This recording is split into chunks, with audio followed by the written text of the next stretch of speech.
untuk Mbak Aisyah, ya. Melihat latar belakang Mbak Aisyah nih sebagai founder komunitas yang terus mengedukasi masyarakat terhadap produk halal.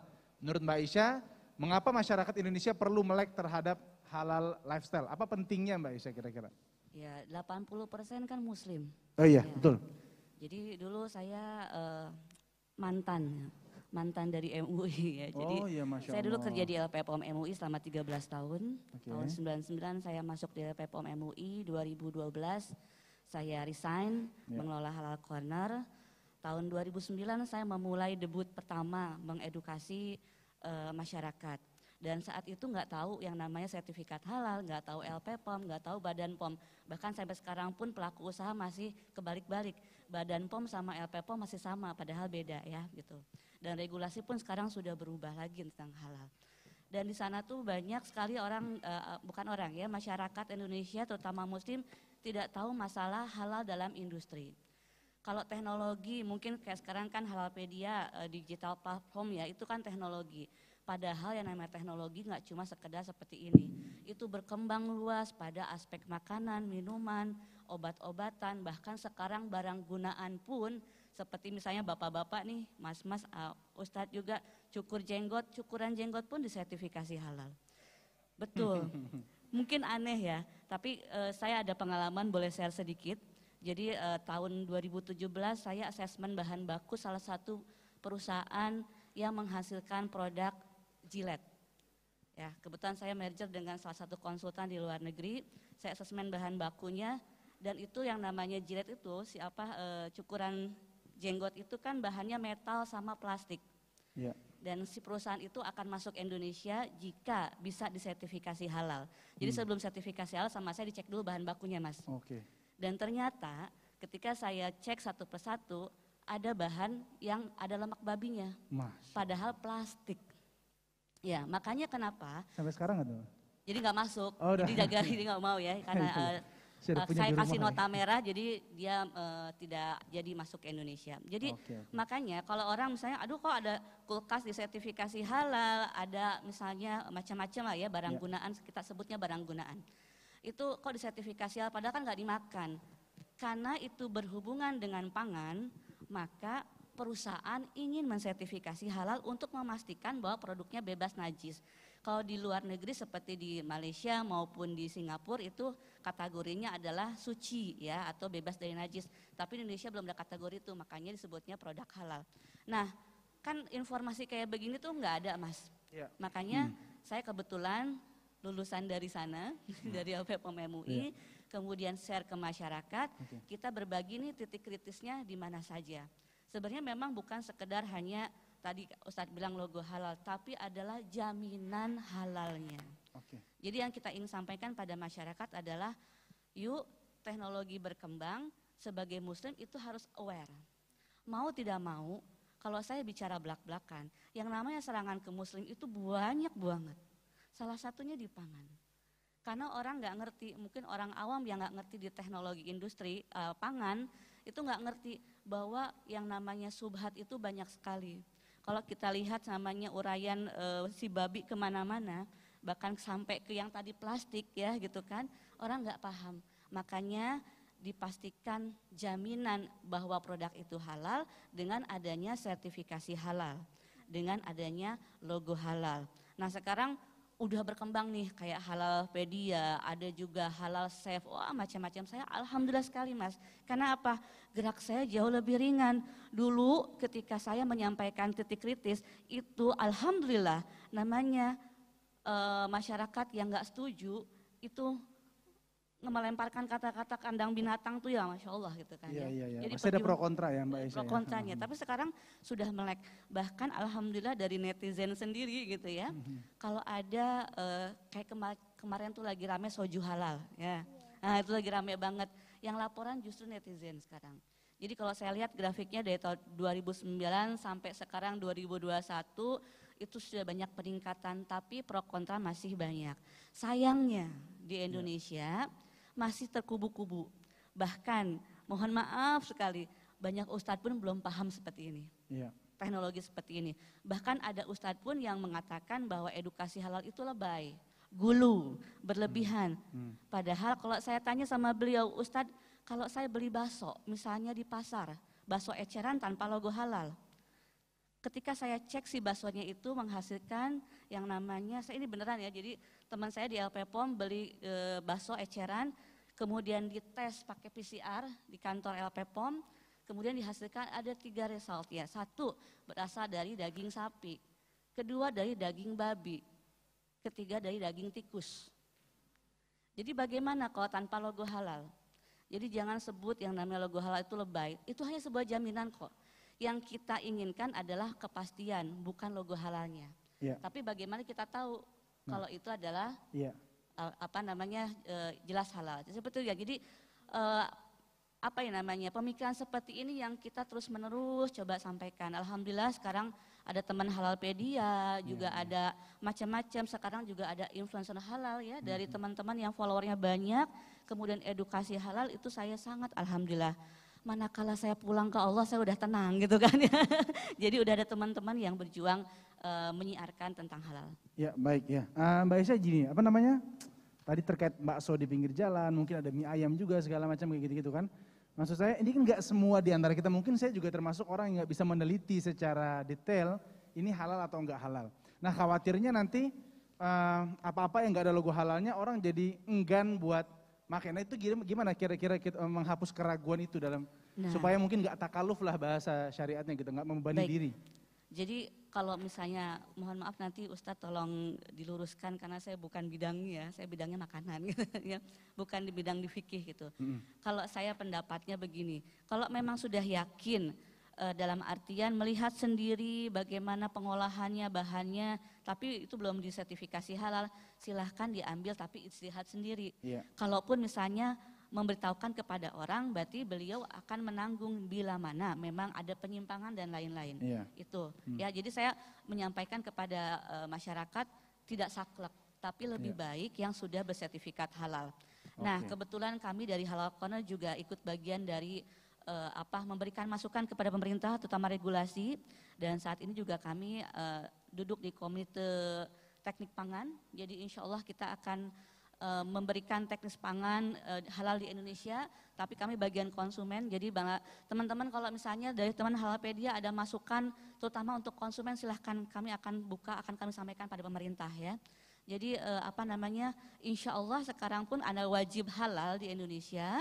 Jadi baik pemerintah, baik lembaga seperti kami Halal Corner, juga perguruan-perguruan tinggi sekarang sedang bersatu untuk membina terutama pedagang-pedagang kecil. Ya, jadi kita juga akan membuat regulasi yang memudahkan pelaku usaha, tapi kami tetap mengawal supaya pemerintah pun walaupun meringankan pelaku usaha tidak menghilangkan esensi halalnya. Jadi silahkan kalau ada masukan segala macam disampaikan kepada Halal Corner untuk kami sampaikan pada pemerintah. Baik, kalau sekarang sudah seberapa jauh Mbak Aisyah kira-kira untuk di Indonesia sendiri kesadaran atau si masyarakat sendiri dalam penerapan halal lifestyle ini, terutama dari masalah pangan dulu lah, makanan dulu. Sudah seberapa jauh kira-kira menurut Mbak Aisyah? Kalau perbandingannya sudah jauh lebih baik dibandingkan tahun 2009 ya, apalagi kan dengan adanya sosial media ya, terutama kalau teman-teman yang anak-anak muda Instagram kan ya mainnya ya, itu juga sudah lumayan bagus. Cuma kalau yang Ikhwan saya nggak ngerti, yang banyak peduli justru perempuannya, ya. Halal itu segmennya itu lebih banyak di perempuan. Kenapa? Perempuan itu penjaga gawang dapur, bener nggak? Yang kita yang namanya produk itu justru perempuan lah yang memilih. Laki-laki jarang-jarang kan, taunya tinggal makan doang ya Mas ya, bener nggak? Yang penting tangan kanan, bismillah udah selesai udah makan. Tapi kalau perempuan justru picky banget memilih, makanya kalau saya lihat segmen halal itu banyak yang mengkritisi adalah ibu-ibu ya, ibu muda. Jadi dari mulai profesional sampai ibu rumah tangga, usia produktif, itu yang sangat sekali mereka memantau perkembangan halal. Kehalalan itu sendiri ya. Baik. Seberapa penting kira-kira Mbak Aisyah untuk generasi muda sekarang kita nih memahami si halal lifestyle itu sendiri? Maksudnya se-urgent apa? Kok anak muda dikit-dikit harus, bukan dikit-dikit, selalu harus memastikan bahwa produk yang dipakai baik bajunya, makanannya ya, atau bahkan pilih pasangannya gitu. Harus halal caranya dan kontennya si makanan itu sendiri atau bajunya itu. Kalau angkatan saya sama angkatan sekarang beda ya Mas ya, cara belajarnya. Jauh ya Pak ya. Kita mah digebuk aja sedikit, udah manut. Kalau zaman saya kecil ngaji, kita dipakai kayu aja, disambit aja udah nurut gitu ya. Kalau sekarang nggak bisa, karena kan perkembangan sosial media, informasi itu luas. Jadi anak sekarang itu banyak informasi di luar, sehingga kita harus menjelaskan secara analitis, logis juga. Alamnya mereka ya Mbak Aisyah. Iya betul, terus gaya bahasanya. Dari awal Halaqona sendiri menyampaikan tidak dengan tadi Bapak Emil bilang ketakutan, haram, enggak ya gitu. Tapi kita menjelaskan dengan cara edukasi. Jadi kalau di kami itu ada bagian tim edukasinya mulai dari usia untuk SD sampai alhamdulillah nenek-nenek juga kita juga masuk gitu ya. Jadi bagaimana caranya teman-teman di Halaqona harus bisa menyampaikan informasi tentang halal dengan gaya bahasa masing-masing. Oke. Gitu, ya. Kalau untuk anak muda berarti apa sih keseharian, lifestyle tadi ya, lifestyle itu kan kayak minum, terutama tren. Sekarang anak-anak tuh kalau misalnya ada yang, apalagi sekarang lagi demennya drakor nih gitu ya, wah banyak gaya-gaya, opa-opa segala macam, ini kayak gitu saya nggak ngerti ya. Makanan minumannya yang kemarin ada soju halal juga, bahannya halal, tapi kita harus juga menyampaikan tasabuhnya. Nah itu ya, jangan sampai gaya minum-minuman itu kan Homer itu jangan sampai diikuti oleh anak-anak muda. Nah itu kita sampaikan.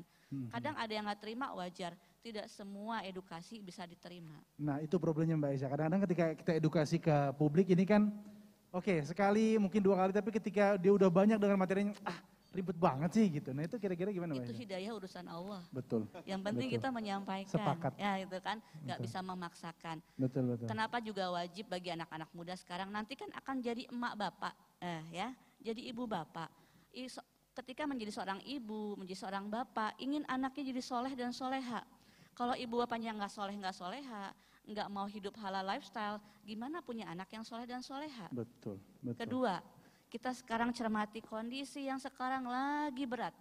Kenapa? Banyak yang haram, betul ya. Saya jadi ustazah. Banyak yang haram, bener enggak? Iya. Makanya salah satu tujuan Halaqona mengedukasi adalah apa? Menciptakan generasi panji hitam kelak nanti. Kalau orang-orang yang soleh berarti kan dia tahu halal, bener enggak? Nah makanya salah satu, saya senang sekali ada Halalpedia, ada tadinya Halaqona mau kayak begitu tapi berat deh, nggak bisa, kita bukan tukang dagang Mas, saya tukang edukasi, udahlah yang lain aja gitu ya. Edukasi aja udah berat Mas, kita terus tantangannya banyak, belum pemikiran-pemikiran yang di luar orang-orang jil, sekuler segala macam itu menyerang. Dan sekarang tuh Indonesia yang namanya festival babi aja udah berani-berani. Subhanallah. Udah berani gitu ya. Festival makanan babi, bahkan orang yang maaf saya terus terang aja, saya nggak bisa pura-pura orangnya Mas ya. Orang-orang munafik itu mengajak anak-anak muda muslim untuk nyicip babi sekarang tuh. Di mana itu? Bukan saya mau tahu maksudnya. Itu di mana, harus dihati-hatiin itu. Di daerah Jakarta yang jelas ya. Jadi mereka dengan media sosial itu dia orang Islam tapi saya makan babi gitu loh. Itu sekarang sedang gencar, makanya mungkin itu juga sudah sunatullah, kita kan di fase akhir zaman ya, makin lama makin berat, tantangan itu makin luar biasa untuk dakwah halal sendiri. Saya fokusnya di makanan aja sama produk-produk halal itu pun sudah berat, apalagi teman-teman seperti Ustadz Hanan juga mungkin ya jauh lebih berat lagi. Saya cuma fokus di makanan saja, tapi tantangannya luar biasa. Iya pasti, pasti. Nah jadi untuk menjelaskan halal haram kan kadang-kadang ada tanggapan, lu kan bukan ustadz. Nah itu emang membahas halal haram ini ranahnya ustadz aja atau gimana Mbak Aisyah? Kalau di Halaqona sendiri, kalau untuk yang menyampaikan materi seperti ini minimal dia harus menguasai atau ikut TOR. Jadi di LPPOM MUI itu mengadakan TOT, Training of Trainer, itu untuk dakwah halal. Jadi teman-teman yang pengen mengedukasi boleh nanti datang ke Majelis Ulama Indonesia, ikut trainingnya dan itu gratis. Oh terbuka ya untuk umum ya di Majelis Ulama Indonesia ya. Dan itu nanti akan diberikan materi-materi bagaimana tentang dakwah halal ya, untuk informasi halal. Tentu. Dan itu teman-teman di Halaqona harus ikut TOR-nya dulu, TOT-nya dulu baru bisa. Dan Kalau di konsultannya kami minimal 2 tahun dia internal halal auditor di perusahaan dan backgroundnya itu harus di kimia, teknik pangan. Jadi memang kita picky banget untuk itu, nggak sembarangan. Tapi kalau untuk edukasi ke teman-teman anak-anak, ibu-ibu muda, atau kami juga ada program untuk memberikan kuas halal, itu boleh siapapun ikut. Jadi silahkan. Baik. Masih banyak Mbak Aisyah penjelasannya, jadi teman-teman juga jangan ragu nanti kalau mau cari apa-apa seputar informasi halal ya, atau sertifikasi halal bisa ke MUI atau ke websitenya mungkin ada ya? halalmui.org. Halal MUI.org. MUI.or.id. Atau di Halal Corner juga ada Halal Corner juga ada ya. Baik, nanti teman-teman bisa cari langsung informasinya demi kebaikan kita bersama teman-teman sekalian.